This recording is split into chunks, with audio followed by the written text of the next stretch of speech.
Hello everyone. Today I tell you about the movie Aliens with actress Sigourney Weaver, who plays the character of Ripley. Ripley wakes up in a hospital in Gateway Station, a space facility orbiting Earth. A nurse informs her of her location, and Carter Burke, a representative of the company Weyland-Yutani, visits her with her cat Jones. Burke delivers some shocking news to Ripley. She has been in hypersleep for 57 years, and her spacecraft was discovered by chance. Ripley is eager to receive any news about her daughter Amanda. Burke reluctantly hands her a photograph of an older woman and informs her that her daughter passed away from cancer while she was adrift in space. During the hearing, Ripley earnestly tries to convince the board of the aliens' lethal danger and the potential threat of the abandoned ship, which still holds hundreds of eggs. She clarifies that the Nostromo's crew were given orders by the company to capture the creature, which ultimately caused the deaths of the crew and the destruction of the ship. However, the board remains highly skeptical of Ripley's account, as there is no concrete proof of the aliens' existence, and Ripley confesses to destroying the Nostromo. They dismiss her as mentally unstable. While the board decides not to press criminal charges, they strip her of her flight license and place her under psychiatric care. When Ripley inquires why no one has been sent to the planetoid to verify her story, she's astounded to discover that the planetoid, now called LV-426, has been colonized by terraformers for 3 decades, who are making the planetoid habitable by creating a breathable atmosphere. After some time, 2 company employees at the colony headquarters on LV-426 discuss a recent order to investigate an unsurveyed part of the planetoid's surface. A surveyor is currently on the job, pondering if he can lay claim to anything he discovers. On the barren and stormy planet's surface, the surveyor, along with his wife and children, Timmy and Rebecca, who goes by the nickname Newt, stumble upon the same derelict ship that Ripley's crew encountered. The surveyor and his wife venture inside to investigate, but after a prolonged absence, the wife returns and urgently calls for help on the radio. She reports that her husband is lying on the ground with a creature attached to his face. After being released on her own recognizance, Ripley settles into an apartment at Gateway Station. Some time later, Burke pays her a visit with Lieutenant Gorman of the Colonial Marines. Burke informs Ripley that communication with the colony on LV-426 has been lost and the company suspects that aliens are responsible. Furthermore, the company has agreed to reinstate Ripley as a warrant officer if she agrees to go, and she ultimately decides to join the mission. She calls Burke and agrees to go after he assures her that the mission is to eradicate any aliens, not to capture or study them. They want to send a squadron of Marines, and they ask Ripley to serve as an advisor due to her personal experience with the species. The Sulaco, a colossal battleship, navigates the vast expanse of space. Its interior houses a group of Colonial Marines, including Gorman, Ripley, and Burke. Upon emerging from their hypersleep pods, the experienced and battle-hardened Sergeant Apone assumes command. Private Hudson boasts about their firepower, and the ship lands near a seemingly abandoned colony complex. Burke explains the purpose of the facility, and the Marines investigate, finding signs of a battle and evidence of Ripley's previous story.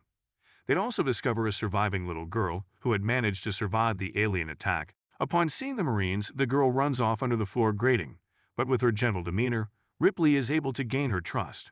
The girl, who introduces herself as Newt, is initially unresponsive and traumatized, but eventually opens up to Ripley, revealing that her family and everyone else at the colony have been killed by the aliens. She prefers to remain in her hiding place in the ventilation system, feeling safer there. However, Ripley assures her that she will be safer with her and the Marines.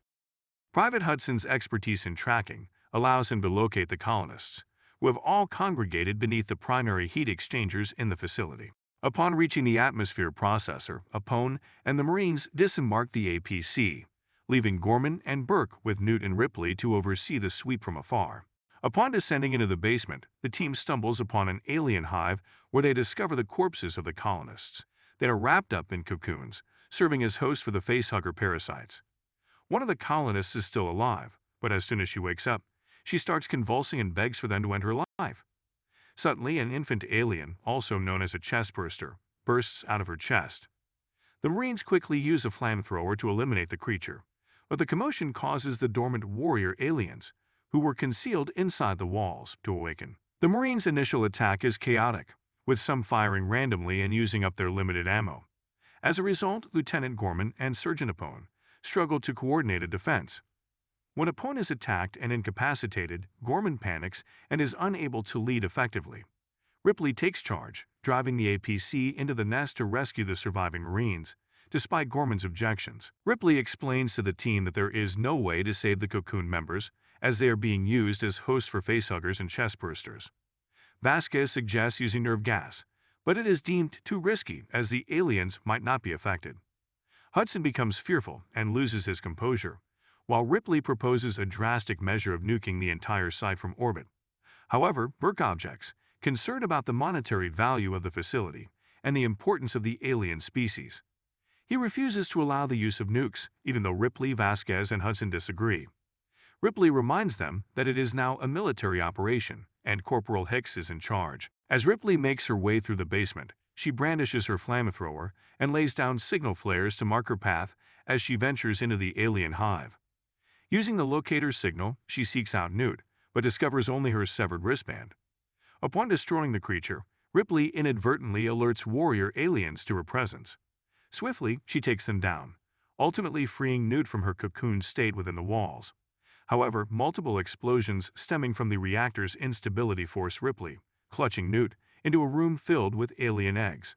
Ripley directs the flamethrower at the eggs, dousing the entire chamber with napalm. The Queen becomes furious, emitting deafening screeches as her brood is obliterated.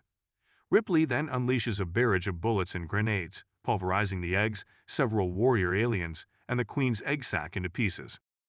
At that moment, the dropship appears and hovers over the platform. Despite the chaos and danger, Ripley and Newt manage to board the dropship just in time.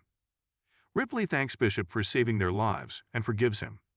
Suddenly, the Queen alien appears and impales Bishop with her stinger, tearing him in half.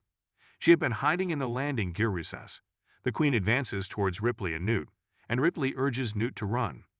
Newt hides under the floor while Ripley distracts the Queen. In a sudden turn of events, Ripley emerges in the large forklift power loader she had used earlier. The exoskeleton-like machine puts her in a fair fight against the giant Queen, and they engage in a fierce battle. Ripley lands several punches on the Queen and attempts to dump her into the ship's airlock. Ripley manages to get back up and climbs the ladder while the Queen grabs her leg. The Queen tries to cling onto Ripley's foot, but she loses her shoe, and the Queen is blown out into space. As the film concludes, Ripley readies Newt, Hicks, and the damaged Bishop for their hypersleep voyage back to Earth. She comforts Newt, promising her that she can sleep the whole way and that they can both dream. The camera fades out on them as they enter their deep slumber, with the ending credits rolling.